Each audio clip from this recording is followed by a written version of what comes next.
flèche, voilà.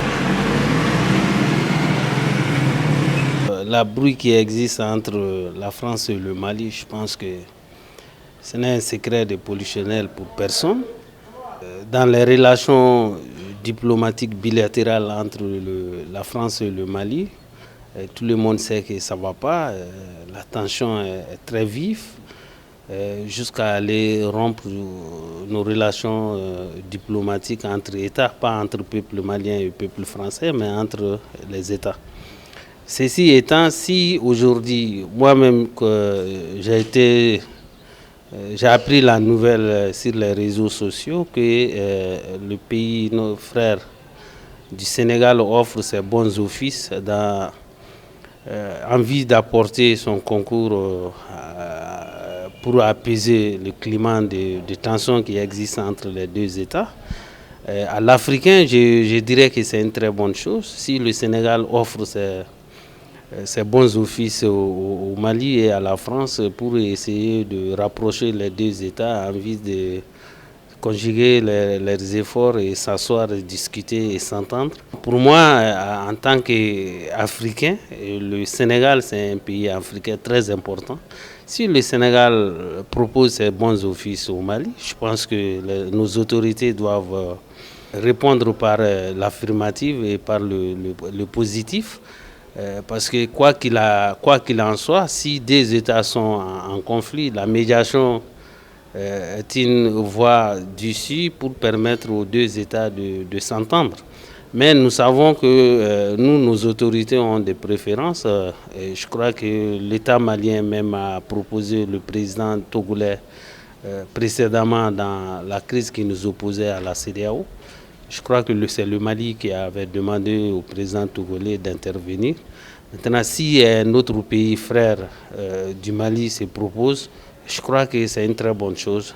En tout cas, il est temps que les deux États s'asseyent, discutent et se disent les choses de façon transparente et claire. Parce que nos autorités maliennes supposent que la France... pour beaucoup de choses par rapport à l'attaque de T-Sites. Notamment, ils ont saisi le Conseil de sécurité des Nations Unies pour dire que la France fournit des renseignements aux groupes terroristes et que jusqu'à aller dire que la France aussi livre des armes à ces groupes terroristes. Je pense que c'est très grave et le gouvernement du Mali dit qu'ils en ont la preuve. Donc je crois que c'est des problèmes, disons, auquel il faut rapidement remédier parce que dans le concert des nations, les États sont interdépendants. Le Mali ne peut pas se vivre en autarcie, recroquer sur nous-mêmes, ça ce n'est pas possible. La France également non plus, c'est un pays colonisateur. Donc si aujourd'hui, en 2022, nos autorités estiment qu'il faut une véritable souveraineté pour nos États, la France a des intérêts au Mali, le Mali aussi a des intérêts en France. Donc c'est deux peuples qui sont historiquement et depuis plusieurs millénaires sont ensemble. Donc les États doivent un peu mettre de l'eau dans leur vin. Un État qui prend de tels dossiers pour aller aux Nations Unies, il revient aux Nations Unies vraiment d'éclaircir cette situation, de prendre à bras le corps pour essayer vraiment d'élucider la situation, la question, parce que nous avons notre droit aussi, c'est notre droit aussi de demander qu'en est-il d'une situation qui prévaut, parce que le monde entier observe cette situation parce que nous avons souffert, le Mali est dans cette situation pendant longtemps, pendant plus de 10 ans, et si aujourd'hui nos autorités se lèvent pour dire que effectivement nous avons compris qu'il y a un État qui était derrière pour faire souffrir l'État malien, je pense que il ne s'agit pas d'opposition ni de majorité.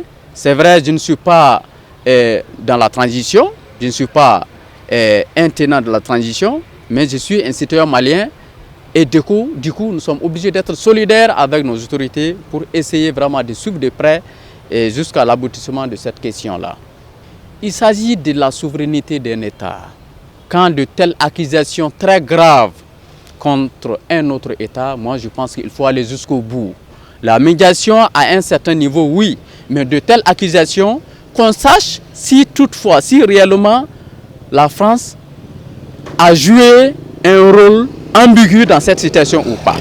Parce qu'ils sont venus nous sauver, ça c'est ce qu'ils ont dit quand ils ont intervenu au Mali. Mais si nos autorités disent qu'ils ont joué d'autres rôles, consistant, n'est-ce pas, à fournir des armes aux terroristes pour déstabiliser le Mali, je pense que c'est une accusation très grave. Il va falloir qu'on aille jusqu'au bout. Je pense que ça va dans la droite ligne de ce que le gouvernement a adopté comme approche.